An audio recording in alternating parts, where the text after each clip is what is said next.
Bharatiya Janata party की कोई गलती नहीं है। भारतीय जनता पार्टी के पिछले 9 साल से संस्कार ऐसे ही चल रहे हैं और ऐसे संस्कारों के चलते भारतीय जनता पार्टी पूरी दुनिया की सबसे बड़ी पार्टी बन चुकी है लोकतांत्रिक तरीके से सरकारें जोड़ने में, तोड़ने में, गिराने में, बनाने में। पूरा देश अगर कहीं राय लेता है तो आजकल देश के प्रधानमंत्री आदरणीय नरेंद्र मोदी से लेता है कि मेरे यहाँ 5-7 सीटें कम पड़ रही है, मुझे बताओ मैं क्या करूं।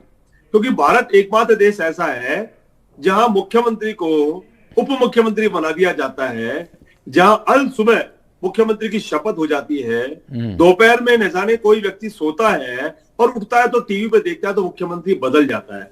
ये 9 साल से नई परंपरा चल पड़ी है।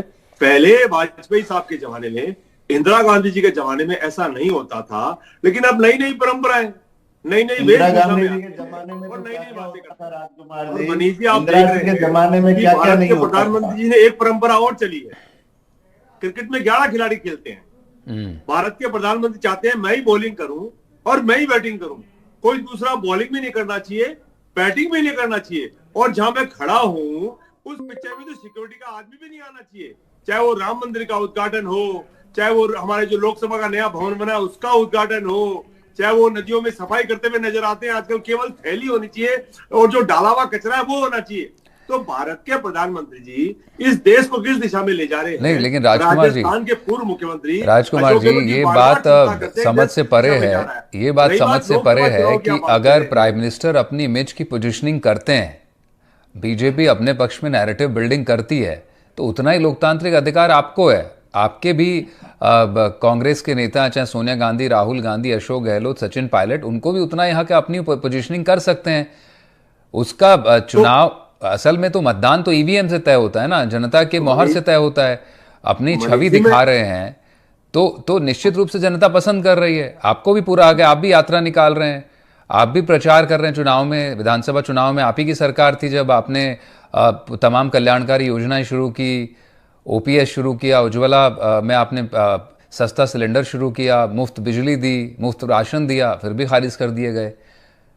मनीष जी, देश का पढ़ा लिखा तबका, देश के समझदार लोग आप आज भी आपके एनडीटीवी चैनल के माध्यम से भारतीय जनता पार्टी से पूछना चाहते हैं कि क्या देश के प्रधानमंत्री पूरी दुनिया में और देश में बार बार दौरे करते हैं, मणिपुर गए क्या?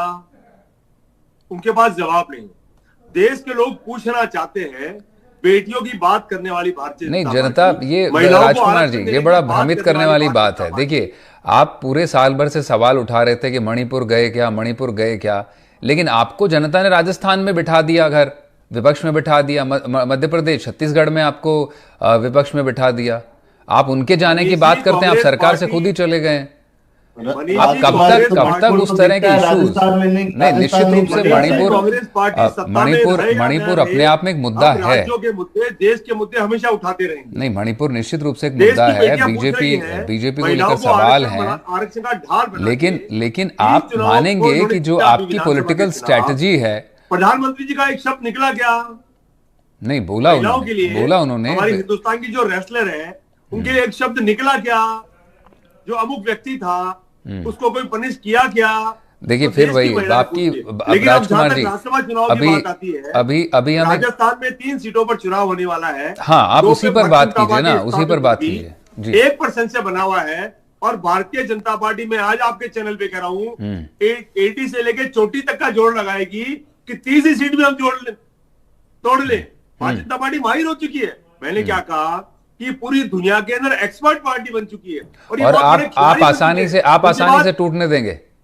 नहीं मनीष जी, इनके बाद नई सफेद रंग की टवेरा गाड़ियां हैं। नहीं, आप हारने की प्रैक्टिस हो गई है आपको। आप कह रहे हो उनको जीतने की प्रैक्टिस है, आपको हारने की प्रैक्टिस हो गई है। नहीं मनीष जी, आप जब सवेरे उठते हैं और पहली चाय नहीं आती है, उससे पहले आपकी बैल बजती है, आपका गार्ड आके बोलता है कि साहब सफेद रंग की 5-6 गाड़ियां आई है, आइडेंटिटी कार्ड दिखा रहे हैं, अंदर आना चाहते हैं।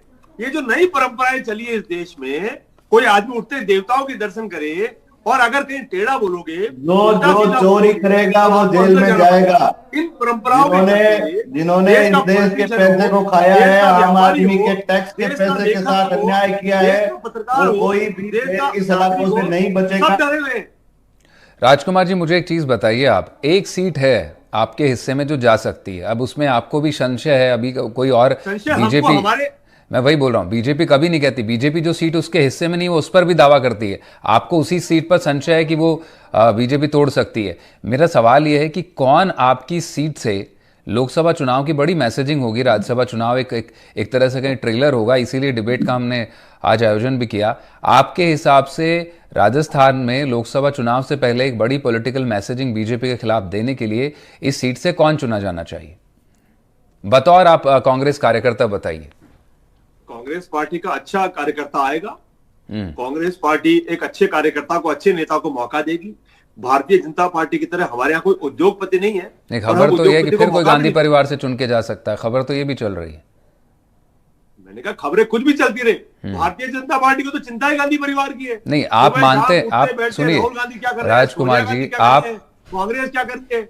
हम ये कह रहे हैं कि कांग्रेस पार्टी की विचारधारा रखने वाला साधारण कार्यकर्ता यहाँ से उम्मीदवार होगा और भारतीय जनता पार्टी को तोड़ने का जो प्रयास वो सीटों को करेंगे। हमको हमारे तमाम विधायकों पे पूरा भरोसा था, आज भी और भविष्य में भी रहेगा।